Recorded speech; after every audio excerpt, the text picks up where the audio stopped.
What a handsome lad, guys. Go hit him up, ladies. Professor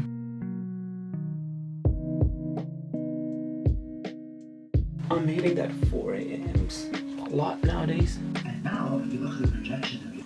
Hey guys, I don't know which day it is. So it's been a very long time that I've not uploaded any videos on YouTube.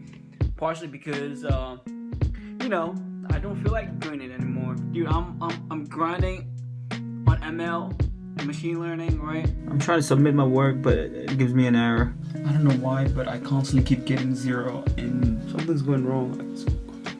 The lambda should not be 0. The lambda should be lambda.